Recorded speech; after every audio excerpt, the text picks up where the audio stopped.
This video was sponsored by Mentors for EDU. They are a tech blog and STEM course publisher that covers topics such as design, programming, math, software training, and startup culture. Links to check them out are in the description below. Hey guys, what's going on? Welcome back to another video. Today I'm going to be showing you an $800 gaming PC build. In the background there is Call of Duty Black Ops 2 gameplay. This build will be able to run most next gen titles and some of the old games, well, all the older games, at 1080p on high to ultra settings at playable frame rates. You should be getting over 60 frames per second on every single game. You might dip down into the 50s on some games, and you might just have to turn the settings down a little to get that stable 60 frames per second. So starting off, we have the CPU. I decided to go for the i5 4690K processor. It costs around $230. It's clocked at 3.5 GHz with a turbo speed of 3.9 GHz. The CPU is one of the best around for gaming and almost matches a Core i7 processor in most games, minus a couple of frames here and there, and a bit more frame drops compared to the i7 on games that can utilize the i7's hyper threading, but most games you'll pretty much get the same FPS. And it only needs 88 watts of power to function, and it runs very cool even with the stock cooler. Now I also chose the CPU cooler to help keep the processor nice and cool. The CPU cooler I chose was the Arctic Cooling's Freezer 7 Pro CPU cooler. This cooler only costs $20 and is perfect for most types of builds and will help keep the CPU very cool even under lots of load. For the motherboard, I decided to go with the ASROCK H97 Anniversary ATX LGA 1150 socket motherboard. It costs around $70 and comes with all the essential slots and functions that you need with the motherboard. It can hold up to 32GB of RAM. It is an LGA 1150 socket motherboard, which means you could upgrade to an i7 processor in the future, such as the i7 4770K. The motherboard supports dual channel RAM for better performance. It has one PCIe slot, 3.0x16 slot, which is perfect for a graphics card, and it also has two PCI Express x1 slots, which I believe they can be used for like sound cards and network cards, and I think PCI Express is also backwards compatible, so you might be able to use some graphics cards with them. Don't keep me to that, that's just one of the things I think you can have.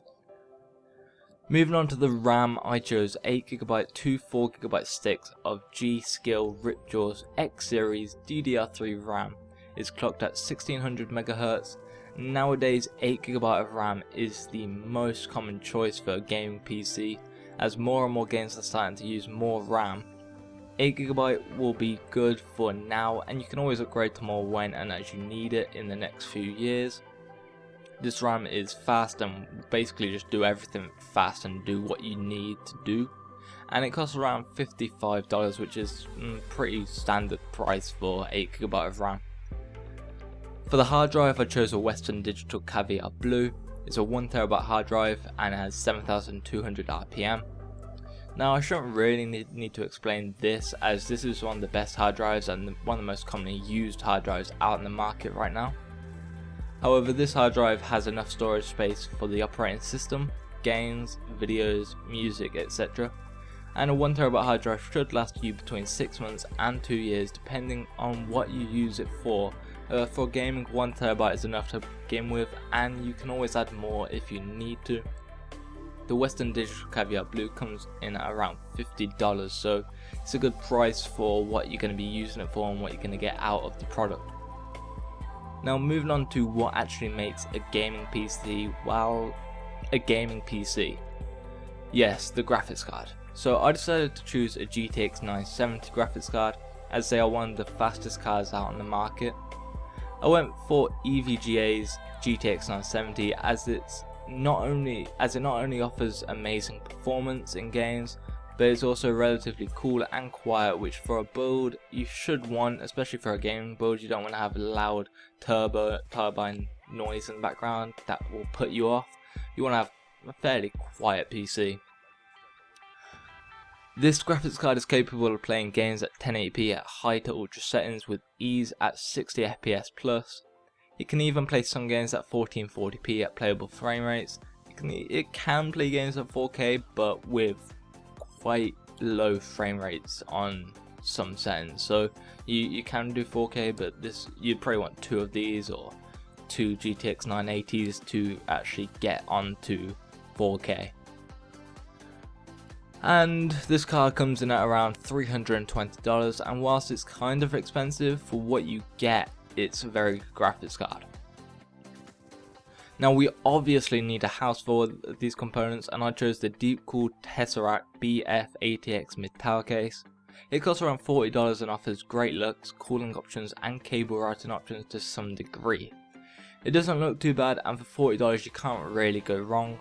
This case is perfect for this build and will last for a very long time, as well as having many options for upgrades in the future.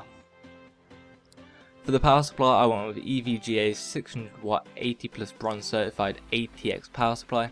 It costs around $35, and as the entire build has an estimated wattage of 350 watts, having this power supply will allow you to upgrade some components in the future, and EVGA is one of the most reliable power supply or computer component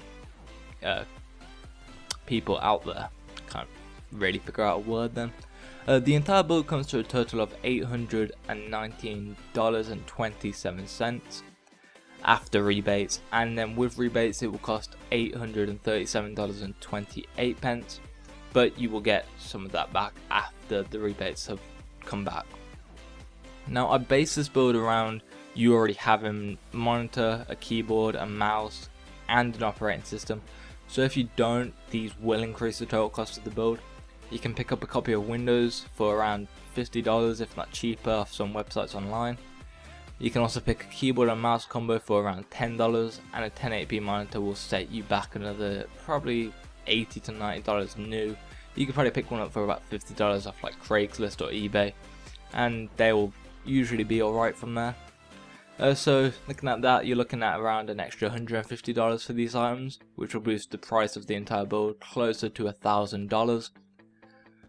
Well, that's it from me. If you enjoyed the video, please leave it a like down below, comment on what you thought and any other prices for new builds that you'd like me to make, and don't forget to subscribe so you can stay up to date with the latest content. Peace.